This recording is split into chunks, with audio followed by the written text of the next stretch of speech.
네, 기술적 분석입니다. 자, 시장 상황 한번 빠르게 말씀드리는 시간 가져보도록 하겠습니다. 자, 먼저 10년물 채권 수익률 같은 경우에 최근에 어느 정도 안정되는 모습을 보이고 있어요. 즉, 지난 FOMC에서 올라간 채권 수익률이 어느 정도 시장에 반영돼서 지금 10년물 기준 4% 초반으로 자리를 잡았다고 보시면 될 것 같아요.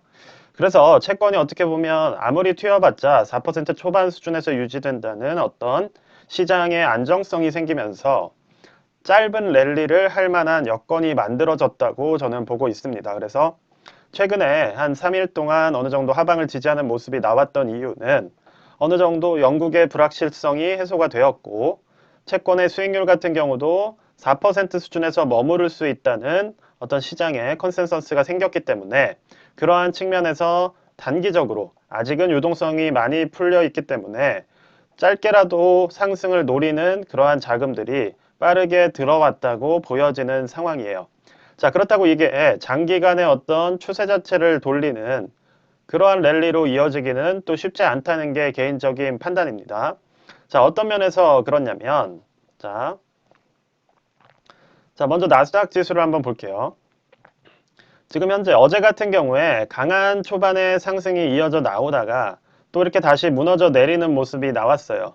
자, 그리고 볼린저 밴드 상으로도 상당히 좁아져 있는 상태에서 이미 상단을 터치했다고 보여지는 상황입니다. 그래서 지금 여기서 상승이 나오려면 어떻게 보면 이렇게 평균값 자체가 올라가면서 계속 상방 추세가 유지가 돼야 되는 상황이에요.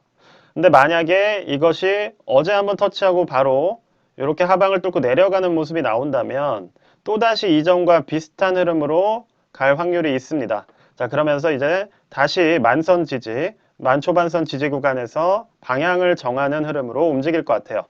즉 제가 일요일, 월요일에 올려드렸던 영상처럼 결국 두 가지 시나리오로 움직이는 상황이에요. 바로 무너져 내리는 시나리오는 일단 소거가 됐고 먼저 하방에서 상방으로 올라가면서 어느 정도 FOMC 이전까지 상승을 하는 그러한 모습으로 움직이는 그런 흐름입니다. 그래서 뭐 오늘 중에 시장이 크게 무너져 내리더라도 결과적으로는 어쨌든 이 만초반선의 지지 구간에서 횡보를 할 확률이 높아 보여요. 그렇다 보니까 지금은 당장 큰 돈을 누구도 투입할 용기가 생기지 않는 그런 상황인 거고 그러한 측면을 조금 이해해서 지금 시장을 봐주시면 될 것 같습니다. 그래서 정리를 하자면 제가 말씀드렸던 시나리오 1번대로 지금 흘러가고 있는 상황인 거고 그 시나리오가 만약에 뭐 당장 오늘 다시 아래쪽으로 떨어져 내리더라도 결국 이 지지 구간에서 FOMC까지 방향을 정할 때까지는 계속해서 이렇게 유지될 확률이 높다.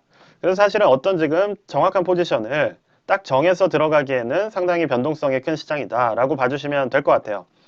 그 근거로 말씀을 드리자면 자 슬로우 스토캐스틱 같은 경우도 지금 보면 D값 자체가 K값 자체가 80 가까이 거의 팍 튀어줘야 어느 정도 랠리가 이어지는 것인데 자 D값이 이걸 따라 올라가면서 시장도 이렇게 올라가는 거죠. 근데 이번에도 보시면 정말 40 정도에서 마무리가 되려는 모습이에요. 자 그렇게 된다면 지금 어떻게 보면 매수세로 들어오는 추세 자체가 강하지가 않다는 겁니다. 그래서 이 부분이 얼마 유지가 되지 못하고 또다시 흘러내릴 위험성을 지금 이러한 슬로우캐스틱 지표로도 보여주고 있는 상황이란 거예요. 자, 그래서 짧은 어떤 투자보다는 지금은 어느 정도의 비중 조절을 하시는 게 중요하다고 저는 생각을 하고 있어요. 즉, 100만 원이 있으면 100만 원을 모두 들어가기보다는 이 정도의 어떤 변동성을 대응을 하려면 일부 비중, 뭐 20% 정도, 10% 정도로 들어가서 내가 배팅한 것이 다음날 무너져 내리더라도 큰 피해 없이 빨리 손절을 막을 수 있는 그런 식의 어떤 안전장치를 해두시는 게 좋을 것 같아요.